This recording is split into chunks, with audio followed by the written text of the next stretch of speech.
Nós vamos dar continuidade à exposição do texto de Ruth, capítulo 2. Até semana passada fomos do verso 7, do verso 4 ao verso 7. E hoje, permitindo Deus, ouviremos a exposição dos versos 8 a 15. Ruth 2, versos 8 a 15. Diz assim a palavra do Senhor. Então disse Boaz a Ruth: ouve, filha minha, não vai escolher em outro campo, nem tampouco passes daqui. Porém, aqui ficarás com as minhas moças. Os teus olhos estarão atentos no campo que cegarem, irás após elas. Não dei ordem aos moços que não te molestem. Tendo tu sede, vai aos vasos e bebe do que os moços tirarem. Então ela caiu sobre o seu rosto e se inclinou e disse-lhe: por que achei graça em teus olhos, para que faças caso de mim, sendo eu uma estrangeira? E respondeu Boaz e disse-lhe: bem se me contou quanto fizeste à tua sogra, depois da morte de teu marido, e deixaste teu pai e a tua mãe, e a terra onde nasceste, e vieste para um povo que antes não conheceste. O Senhor retribua o teu feito, e te seja concedido pleno galardão da parte do Senhor Deus de Israel, sob cujas asas te viestes abrigar.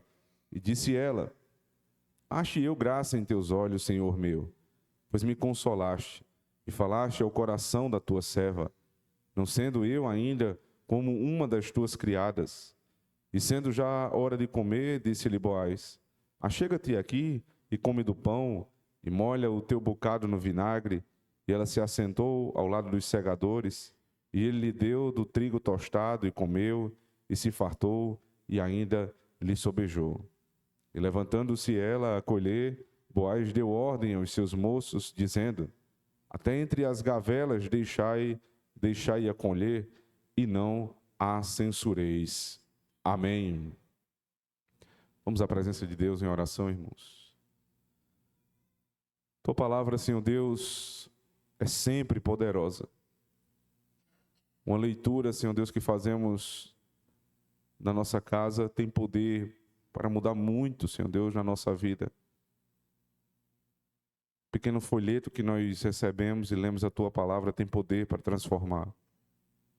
Mas quanto poder há quando a Tua palavra, no dia do Senhor, em culto público, pregada, Senhor Deus, por um ministro da palavra e dos sacramentos, é anunciada aos nossos corações. Em primeiro lugar, Senhor Deus, para que nós possamos tomá-la como verdade, temos que ter um coração disposto, Senhor. Dispõe o nosso espírito, o nosso coração, todo o nosso ser, para se inclinar àquilo que vai ser dito agora. Que não tenhamos a cerviz dura, mas que possamos, Senhor Deus, em adoração, nos inclinar ao Senhor. Os nossos ouvidos estejam abertos, que os nossos olhos espirituais estejam desvendados, para que enxerguemos as maravilhas da Tua lei. E que todo o nosso ser, Senhor Deus, esteja pronto agora, desde o menor que está aqui, desde a criança da mais tenra idade, até o homem e a mulher mais experiente no nosso meio, tenham todos o mesmo espírito para Te servir ouvindo a Tua palavra. E que o Senhor, pela Tua misericórdia, Senhor Deus, que foi derramada sobre tantos homens como Samuel, que escreveu este livro, possa ser derramada sobre mim agora. Um pobre servo Teu, Senhor Deus, que necessita da Tua misericórdia, para que eu possa ser canal do Senhor na exposição desse texto. Usa-me, Senhor Deus, poderosamente, em nome de Cristo, nosso Senhor. Amém. Uma relação que nós temos visto aqui no livro de Ruth, que é extremamente incomum na nossa época, é uma relação harmoniosa e cheia de admiração daquele que é inferior pelo seu superior. Ruth, ela tem um olhar especial para Boaz. Ela olha com admiração tão grande que ela agradece por tudo que Boaz faz por ela. Por outro lado, Boaz, na posição de superior, olha para Ruth com misericórdia, com graça, com amor. E esse tipo de relação entre superior e inferior foi totalmente corrompido no nosso meio. A visão que nós temos quando nós somos inferiores, olhando para o nosso superior, é a visão de alguém que quer nos oprimir. Alguém que quer levar alguma vantagem sobre nós o tempo inteiro. E esse tipo de postura do nosso coração nos leva à rebeldia, nos leva a tramarmos contra os nossos superiores, sejam os nossos pais, os nossos governantes, os nossos patrões, ou ainda os nossos pastores. De onde vem esse tipo de sentimento? De onde procede essa desarmonia das relações entre superiores e inferiores? Nós temos tido a oportunidade, todas as quintas-feiras aqui, de estudarmos o livro de John Morecraft sobre política. E um dos capítulos, justamente o capítulo que nós estamos tratando agora, que fala sobre o uso da espada pelo poder governamental, especialmente em guerras justas, ele passa a tratar do maior inimigo da igreja e dizer que o Estado tem a obrigação de nos proteger dele. E John Morecraft aponta o comunismo como o maior de todos os inimigos da igreja em nossos tempos. E por que assim? Ele então passa a explicar. Ele diz, porque existem princípios basilares desta filosofia de pensamento que são fundamentalmente contrários à nossa fé. O primeiro princípio que ele diz é que há uma visão comunista de que o amor pelo poder vem acima de todas as coisas. À medida que eles dizem que tudo deve ser comum, que todos devem estar na base, ao mesmo tempo são pessoas que eles triunfam quando têm poder. São geralmente tiranos, são pessoas que amam o poder e para que haja poder em suas mãos, eles fazem tudo por isso. Eles mudam a configuração do certo para errado, a definição do errado para certo. E eles estão eternamente em luta contra o cristianismo. Porque o cristianismo nos ensina exatamente como nós devemos lidar com o poder. Para nós, a nossa fé, o poder absoluto procede somente de Deus. Todos os poderes da terra são delegados por Deus e, portanto, estão em submissão ao poder absoluto e supremo do Senhor. Para eles há uma eterna luta. Aqueles que estão acima estão ali para massacrar o seu inferior, são opressores. E os que estão na camada mais baixa são os oprimidos. É a partir desse princípio que nós pensamos a nossa relação com os nossos patrões. Não faz muito tempo que eu escutei uma história de um professor universitário. Ele disse que em roda com outros professores, estava lá conversando na sala dos professores, num momento em que um deles abre o Instagram e vê que o dono daquela universidade, daquela instituição de ensino, estava na Europa. E o professor diz assim, está vendo aí? A gente aqui morrendo de trabalhar para que ele fique rico. O que é que vem depois disso? Você está gerando ali em todo aquele meio um sentimento de descontentamento. Quer dizer, eu vou morrer de trabalhar para que ele fique rico. É assim que nós vemos, irmãos. Não é algo particular dessa pessoa. Ele é só um exemplo do que nós somos condicionados a pensar numa cultura inundada pelo comunismo, pelo socialismo, pelas suas muitas vertentes. Eu olho para o meu patrão e eu digo, ele está ficando rico às minhas custas. Ele continua dizendo, um outro princípio basilar do comunismo, além do poder e da ideia de que quem está acima está massacrando quem está embaixo, diz respeito ao imperialismo. Eles querem ganhar espaço de todas as formas e usam de todos os artifícios para ganhar espaço na sociedade. A nossa cultura foi inundada do pensamento comunista. essa forma de enxergarmos o mundo foi totalmente formatada pelo comunismo, que não briga mais com armas, mas que se introduziu na cultura, nos fazendo pensar como eles querem, sem saber que pensamos, sem saber a fonte dos nossos pensamentos. Ele diz ainda, é próprio do comunismo separar, dividir, para poder conquistar. Então você tem toda a discussão, o norte contra o sul, o preto contra o branco, o movimento LGBT contra os héteros contra eles. Então, todo o grupo é colocado de maneira antagônica contra outro grupo. E com isso, eles esfacelam os poderes para que possam ser o poder supremo que vai ali resolver todas as questões.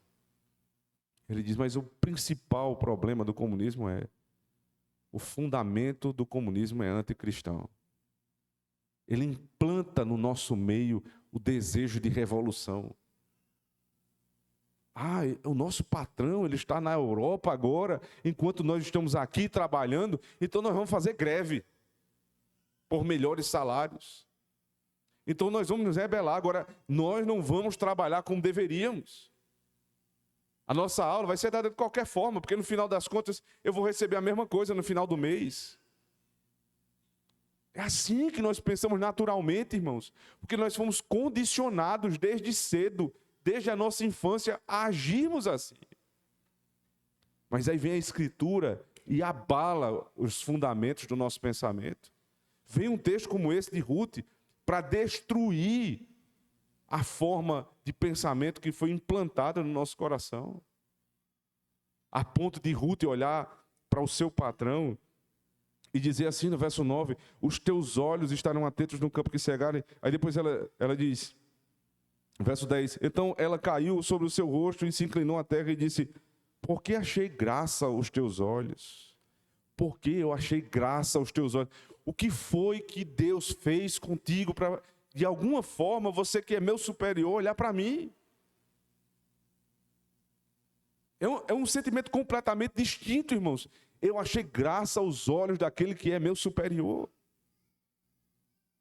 E veja só, ela tinha direito.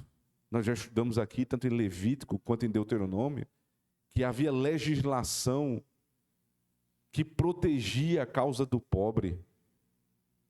Então ela poderia simplesmente, como um sindicalista faz, exigir os seus direitos. Eu tenho direitos trabalhistas. Porque a causa do pobre, ela está legislada na lei de Deus. E eu tenho direito de estar no teu campo, Boaz. E eu posso estar aqui colhendo aquilo que sobrou, porque Deus me deu o direito. E é verdade. Mas ela não escolhe esse caminho. Ela diz, porque eu achei graça aos teus olhos. E é interessante que quanto mais graça da parte dela, mais graça da parte de Boaz. Quanto mais ela demonstra que o que ela recebia era favor, não simplesmente direito, mais Boaz libera graça sobre aquela mulher. Ele diz, proteja.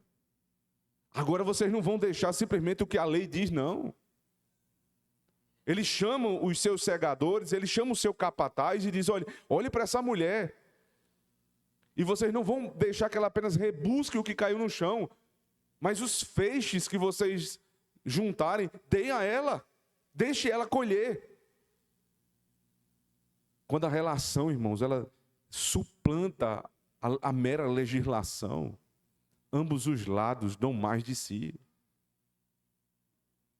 Quando é que uma empresa ela passa a ter funcionários que realmente vestem a camisa da empresa?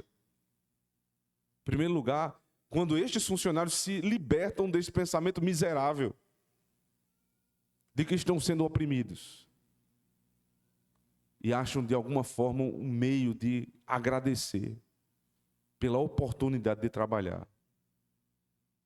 Por outro lado, os seus patrões devem ter o mesmo sentimento de Boaz e liberalmente dar mais do que diz a lei. Essa é a expressão da nossa casa, irmãos. Nós vamos estudar na Escola Bíblica Dominical a respeito do 5º mandamento, e vocês vão perceber que a estrutura de poder que foi dada por Deus na terra começa com a família. Então, existem elementos da nossa relação na igreja, na nossa relação na empresa, na nossa relação com o Estado, que são semelhantes à nossa relação em casa. Talvez seja por isso que as pessoas confundam tanto e passem a chamar a empresa de família, o Estado de família, a igreja de família. Confundem as coisas. Nós não devemos chamar uma coisa de outra coisa. A família é família, empresa é empresa, Estado é Estado, igreja é igreja. Mas os elementos, eles são intercaláveis. É na nossa casa, irmãos, que nós recebemos mais graça. Os nossos pais não nos fazem nada porque nós merecemos. Os nossos pais, desde os nossos primeiros dias, fazem porque nos amam. E eles amam uma pessoa que acabaram de conhecer. Imagine, quando você dá à luz ao seu filho, você mal conhece o seu filho. Mas você faz coisas por ele, como se o conhecesse há muitos anos. E ele não fez nada por você. Mas você liberalmente, como um pai ama o seu filho, você cuida. Então a relação intercalável vem daí. Por isso que no 5º mandamento, os nossos pastores são chamados de pais, os nossos patrões são chamados de pais, os nossos governantes são chamados de pais, porque tal como um pai dá ao seu filho tudo que lhe é bom e protege-o do mal, estes homens e mulheres devem fazer o mesmo. E o filho deve olhar para o seu pai, para os seus superiores, com o amor que um filho natural tem pelo seu pai.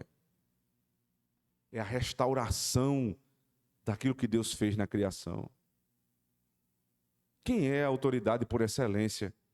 É Deus. Como é que Adão deveria lidar com Deus? Senhor, porque eu achei graça nos teus olhos.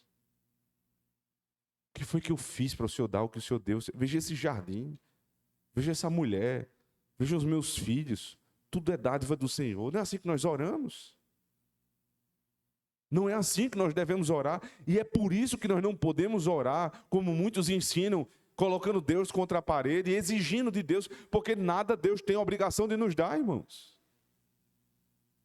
Porque Ele é transcendente, Ele é superior, Ele não tem obrigação nenhuma. Então nós oramos a Deus como Ruth fala com Boaz.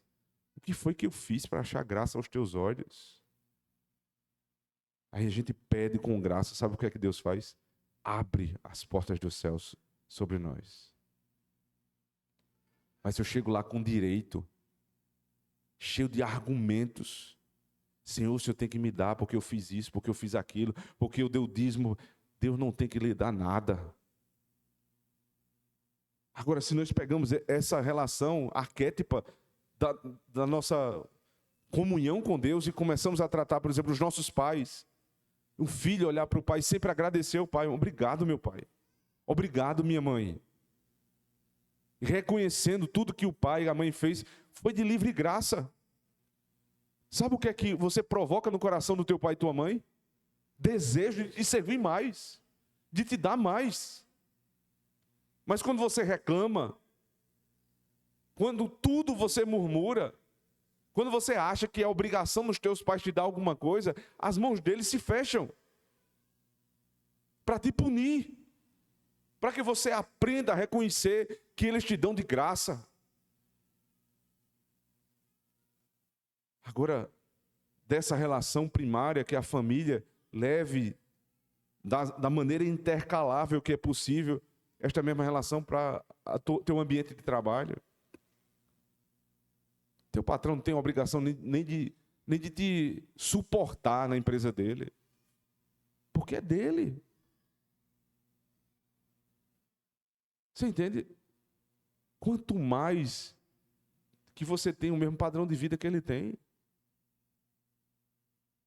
nós deveríamos dizer, se o meu patrão está viajando para a Europa, é sinal que a empresa está bem.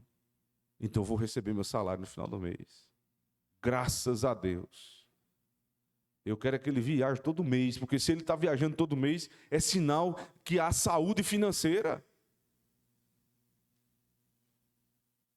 Aí quando eu olho para a igreja, da mesma forma, os meus presbíteros estão bem, suas famílias estão ordenadas. Então, graças a Deus, é sinal que a igreja vai bem. Se os meus governantes estão bem, se eles estão governando com suas famílias de maneira ordenada, graças a Deus por isso. É sinal que vai tudo bem. Agora, irmãos, é o primeiro momento onde Boaz está lidando diretamente com Ruth. Os irmãos lembram que o início da história foi entre Elimeleque e a sua família sendo levada lá de Israel para Moabe. Depois a morte de Elimeleque, de Malom e Quilion, seus filhos. Noemi tem que voltar para Israel com Orfa e Ruth.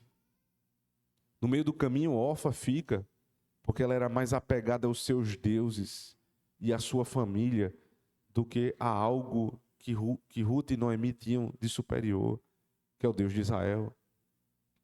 Ruth vai com Noemi, chega ali em Israel, e elas não têm nada, elas não têm marido, elas não têm terras, elas não têm como se sustentar.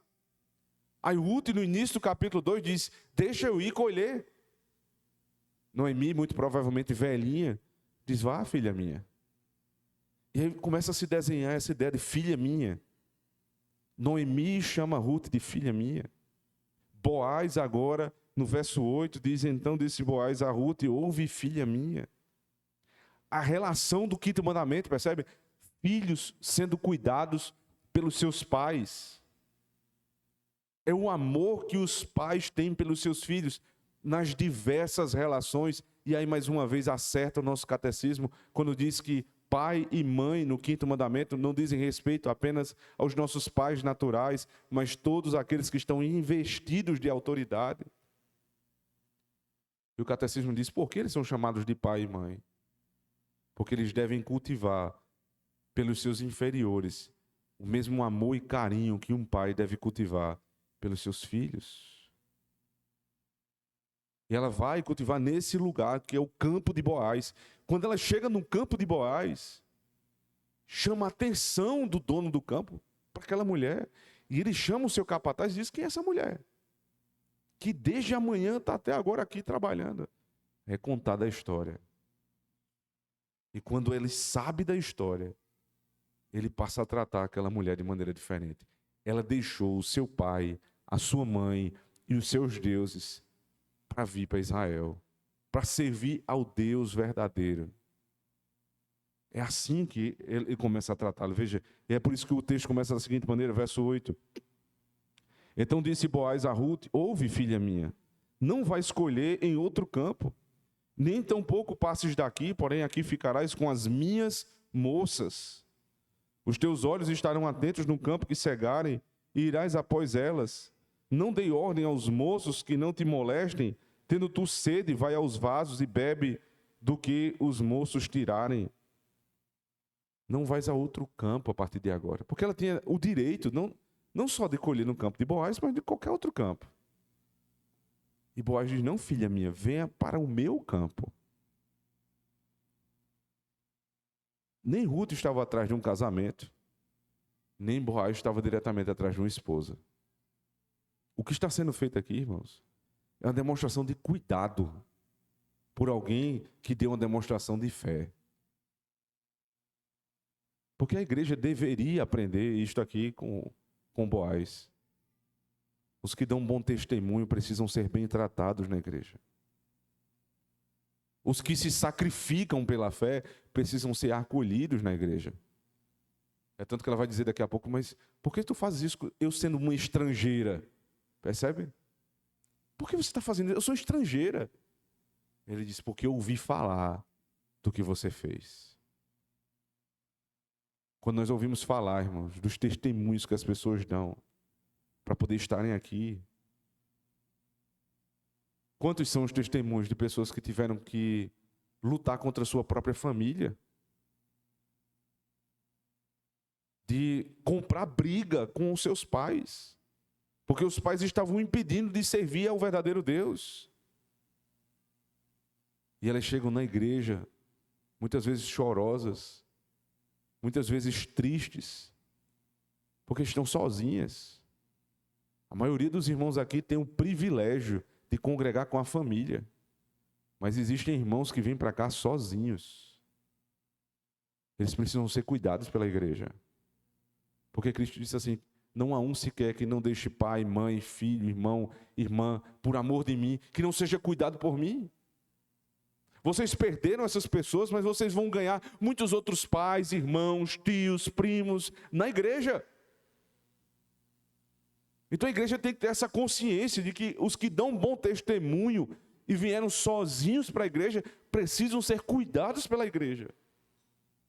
E nós precisamos ser seus primos, tios, irmãos, pais. Uma família que se formou na fé, porque a família natural rejeitou por conta da fé. É o evangelho que está sendo desenhado aqui. Porque a relação do quinto mandamento é a relação do evangelho. Aquele que não aprende a honrar Deus, não aprenderá a honrar seu pai e sua mãe. Não é à toa que o primeiro mandamento é: não terás outros deuses diante de mim, que é o início da primeira tábua. E o início da segunda tábua dos 10 mandamentos é: honra teu pai e tua mãe. Como é que nós vamos aprender a honrar a Deus? Com os nossos pais. Então, aprendendo a honrar a Deus, aprenderemos a honrar a todas as outras relações que nós temos com os nossos superiores. E haverá uma disposição no nosso coração semelhante à de Ruth. Boaz diz: filha minha. Ele deu ordens aqui, veja, aos seus empregados, verso 9. Irás após elas, não dei ordem aos moços que não te molestem. Sabe por quê? É possível que uma mulher estrangeira nos campos, sendo pobre, necessitada, ela começasse a ser assediada pelos funcionários daquele campo. Algum homem poderia querer ter algum tipo de liberdade com ela. Ele chamou o seu capataz e proibiu: ninguém toque nessa moça. Mas sabe o que é mais surpreendente? Se ela fosse sua esposa, isso era natural, mas não era a esposa dele. Era uma funcionária. Mas não era qualquer serva. Era uma estrangeira.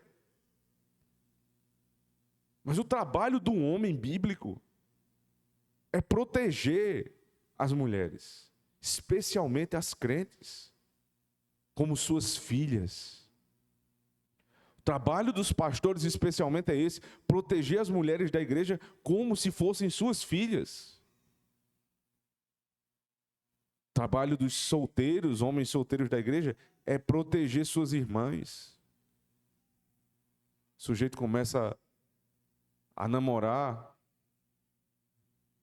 dentro da igreja a filha de um irmão dele, a irmã dele em Cristo.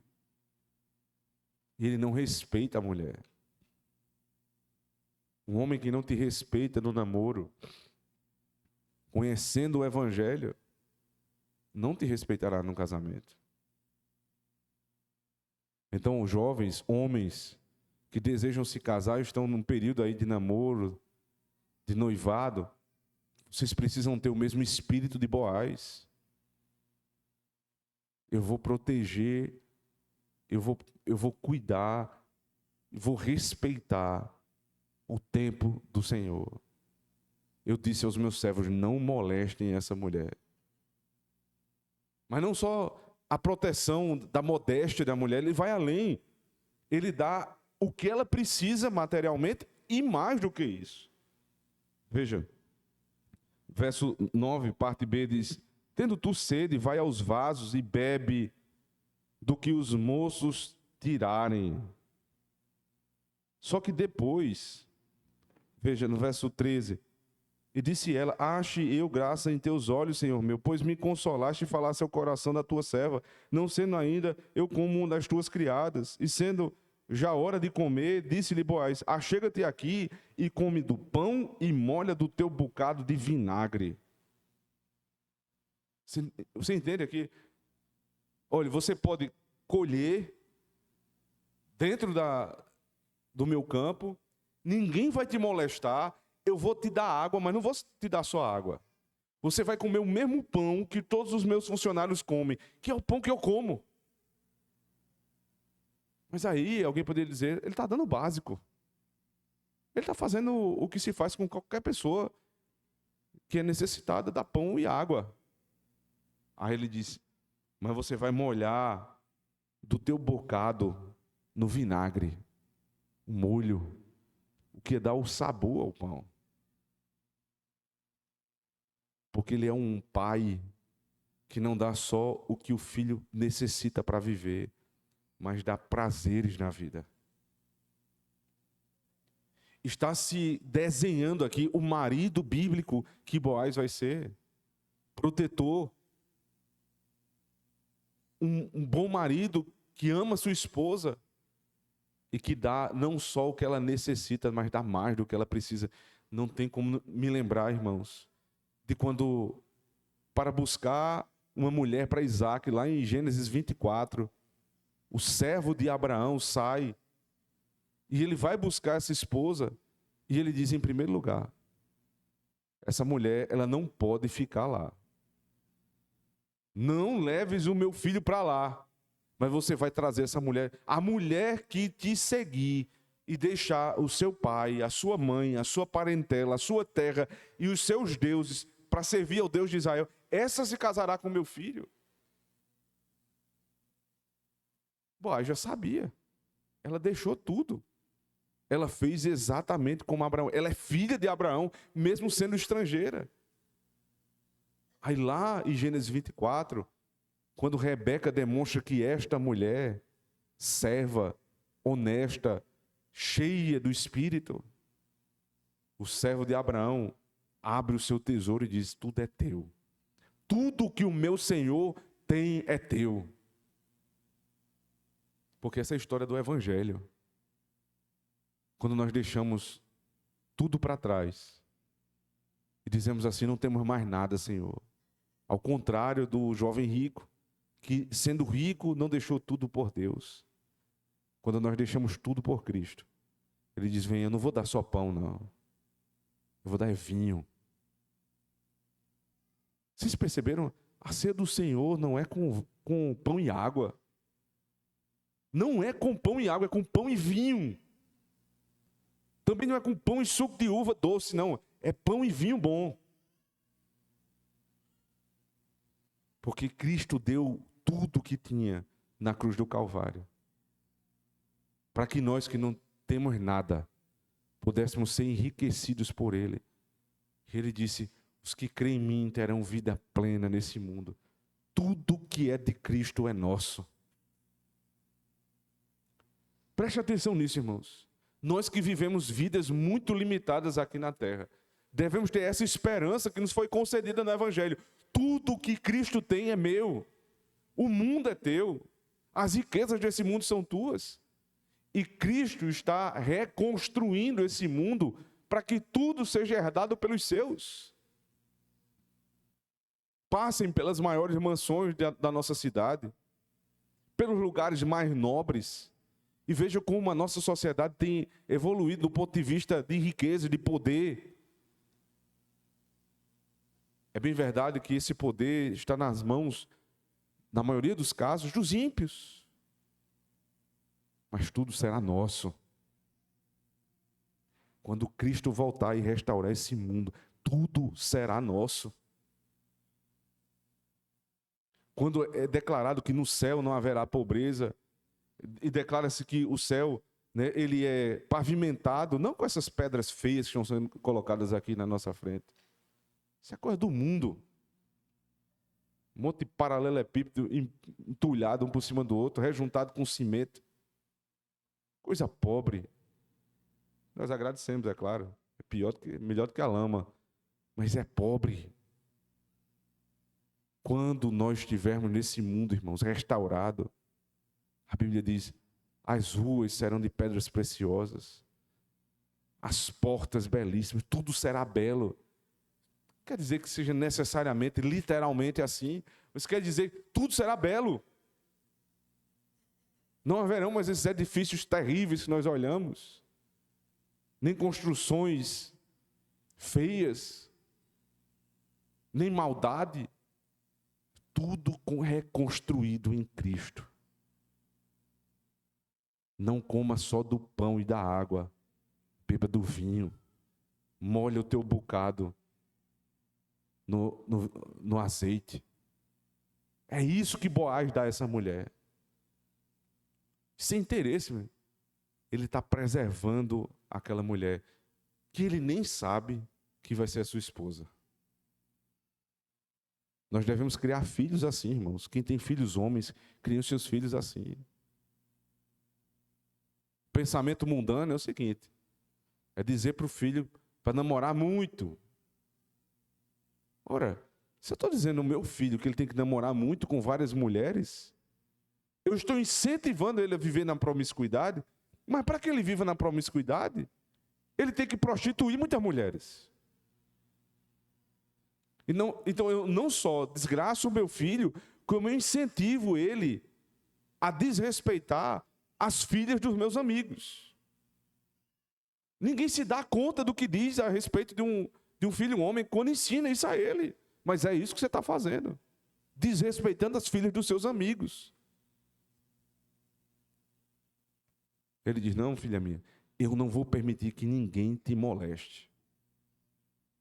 Aí qual é o sentimento dela? Verso 10.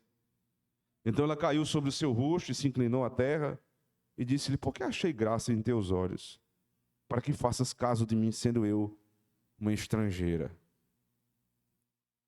Geralmente na Escritura, quando alguém se inclina, especialmente no Antigo Testamento, é adoração. Mas aqui claramente o sentimento dela não é de adoração, de reverência, é de respeito. Porque Deus constituiu esse homem numa posição superior à minha. Ele é digno de respeito. É por isso que os pastores muitas vezes são chamados de reverendo. Porque ele seja diferente de ninguém, mas é porque é digno de reverência o ofício dele, que é o ofício de Cristo. É só por isso. É por isso que nós devemos chamar as nossas autoridades de senhores e nunca pelo nome, para que nós nos lembremos que há uma distinção, apesar de sermos em essência iguais, mas fomos colocados essencialmente em posições distintas. É difícil, é mais difícil ainda quando você conviveu com essas pessoas há muitos anos, antes delas serem, por exemplo, governantes. E aí alguém que você viu pequeno, menor do que você, agora é teu superior em um sentido, e você tem que chamar ele de senhor. É uma relação complicada, mas nós devemos fazer gosto por essas coisas. Eu não vou me ajoelhar, eu não vou reverenciar como nesta época se fazia, mas quais são os símbolos de reverência que nós temos hoje? Linguagem. Linguagem de respeito. O Senhor, por favor. Né? Eu trato por Senhor. Se tem um cargo, um ofício público, trato pelo cargo. O senhor governador, senhor prefeito, senhor vereador. É assim que nós devemos aprender, irmãos. Ah, mas ninguém faz mais isso. Mas eu vou me pautar pela régua do mundo ou pela régua de Deus?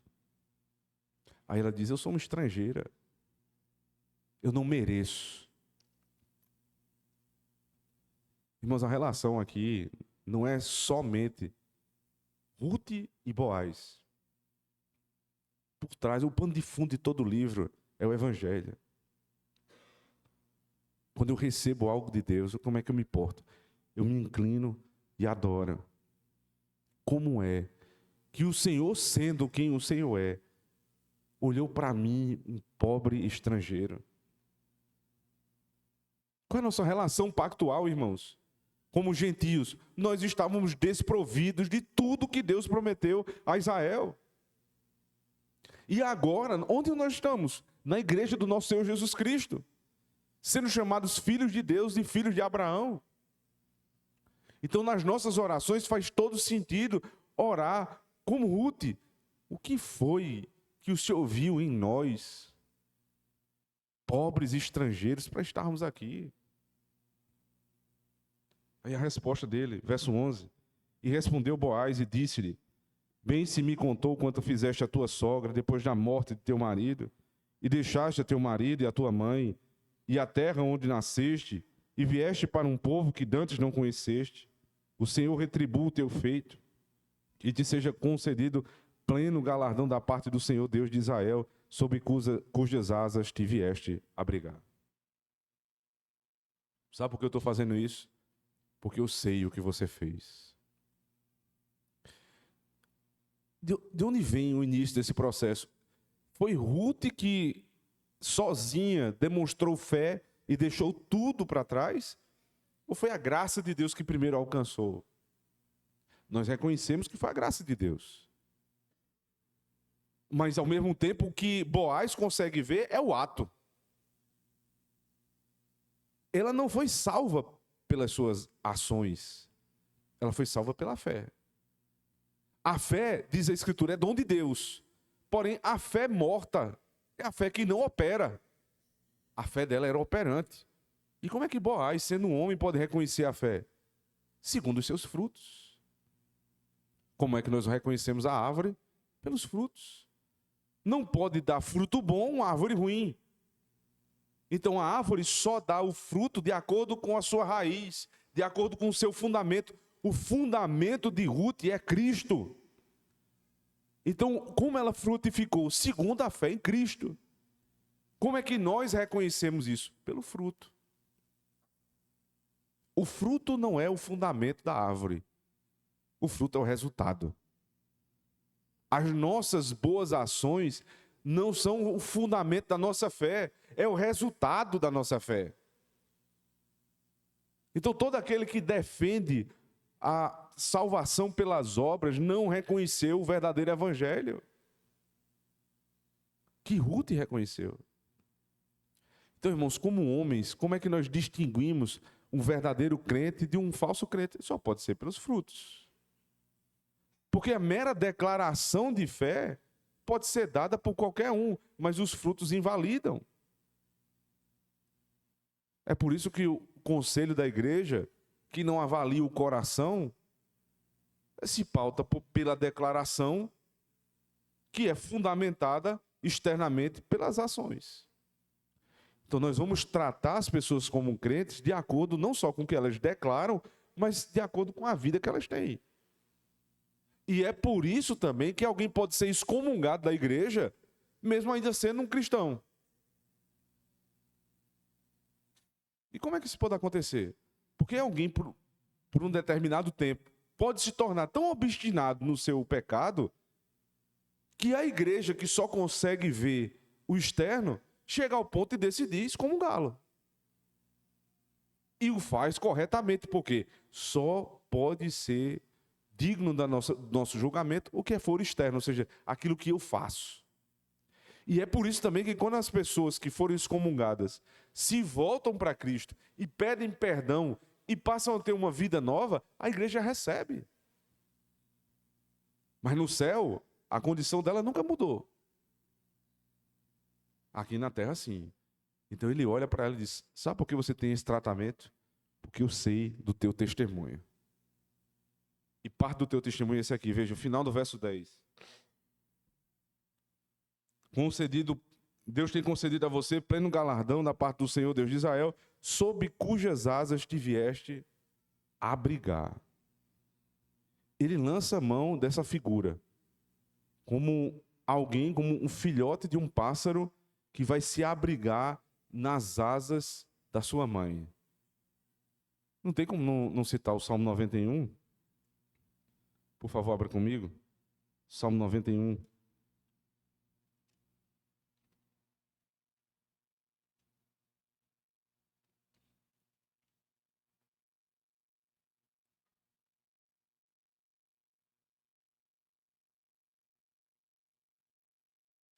Verso 1 a 4. Aquele que habita no esconderijo do Altíssimo, à sombra do Onipotente descansará. Direi do Senhor, Ele é o meu Deus, o meu refúgio, a minha fortaleza, e nele confiarei. Porque Ele te livrará do laço do passarinheiro e da peste perniciosa.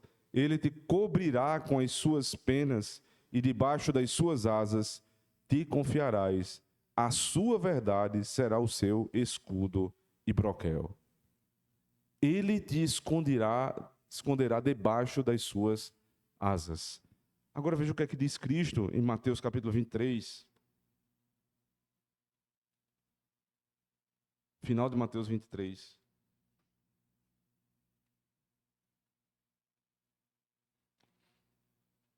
Versículo 37.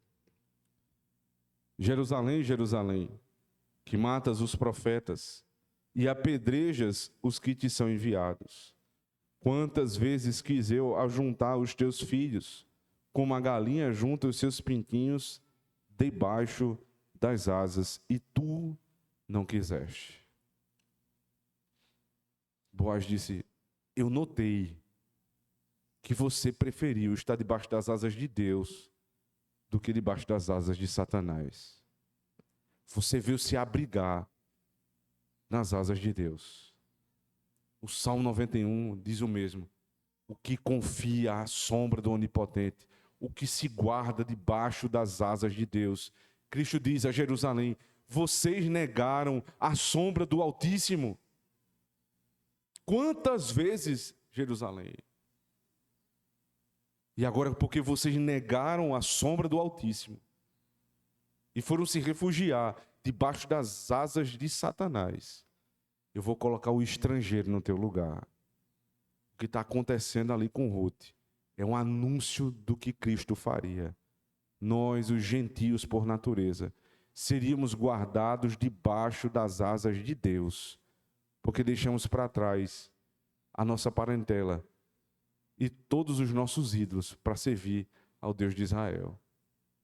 Enquanto isso, Israel negou a Cristo. Voltando lá para Ruth, capítulo 2, versos 14 e 15, para finalizarmos, diz o seguinte: e sendo já hora de comer, disse-lhe Boaz: achega-te aqui, e come do pão, e molha do teu bocado no vinagre. E ela se assentou ao lado dos segadores, e ele lhe deu do trigo tostado, e comeu e se fartou, e ainda lhe sobejou. E levantando-se ela a colher, Boaz deu ordem aos seus moços, dizendo: até entre as gavelas deixai-a colher, e não censureis. Ele não deu só do pão e da água, ele deu também do vinagre. Ele protegeu essa mulher dos perigos de ser molestada. Ele defende a honra de Ruth. E como se não bastasse, o que ela comeu, deu para ela e sobejou. O alimento que ele deu a essa mulher não saciou só a fome dela. Passou de todos os limites que uma pessoa pode comer. Cristo disse: quem comer do meu pão, quem beber do meu cálice, saciará a sua fome e a sua sede eternamente. Quando uma multidão se chegou a Cristo, e eles estavam ali, cheios de fome, sedentos, Cristo disse aos seus discípulos: o que é que a gente tem aí? Senhor, só temos 5 pães e 2 peixinhos. Ao invés de murmurar, de reclamar: vocês são muito irresponsáveis, uma multidão dessa, como é que eu vou dar comida a todo mundo? Ele não reclama. Ele toma em suas mãos o que Deus havia providenciado, levanta para os céus e diz: graças te dou, Senhor. Agora pode entregar. E eles, com aqueles 5 pães e 2 peixinhos, alimentam uma multidão de 5.000 pessoas, só contando os homens. E depois, quando trazem de volta as cestas, elas estão cheias, sobejou. Se você tem aquele sentimento desgraçado, miserável, de que tudo é direito teu, fulano tem a obrigação de me dar, esse sentimento miserável que foi colocado nas mulheres para buscar, entre aspas, os seus direitos. O feminismo implantou rebeldia às mulheres. Meu marido isso, meu marido aquilo. O sentimento comunista, que é amigo, é irmão siamês do comunismo, do feminismo, que nos coloca contra os nossos patrões, nossos governantes, os nossos pastores. Ao invés de a gente reclamar, se a gente der graças, Cristo nos alimentará, irmãos, e sobejará. Não reclame da porção que Deus te deu. Não reclame da posição que Deus lhe deu. Se em todo lugar você é inferior, tem duas formas de você olhar para isso. Um é você dizer assim: Deus nunca me coloca como superior, e começar a se maldizer. E a outra forma é você dizer o seguinte: eu sou sempre cuidado por alguém que Deus providenciou. Em casa sou cuidado pelo meu marido, no trabalho sou cuidado pelo meu patrão, na igreja cuidado pelos meus pastores, na sociedade cuidado pelo meu governo. Deus seja louvado, porque Ele levantou homens para cuidar de mim. E se eu sou colocado numa posição superior, eu preciso dar graças a Deus e dizer: Senhor, obrigado, porque Tu me destes o ofício de Cristo. Me ensina a ser tão bondoso e misericordioso como Tu és, nosso Pai. Lutemos, irmãos, contra a cultura que foi instalada não só no mundo, mas no nosso coração. E só assim nós desfrutaremos de uma vida harmoniosa. E Deus nos dará não só o que nós necessitamos, mas fará sobejar os nossos bens. Que o Senhor nos abençoe. Amém.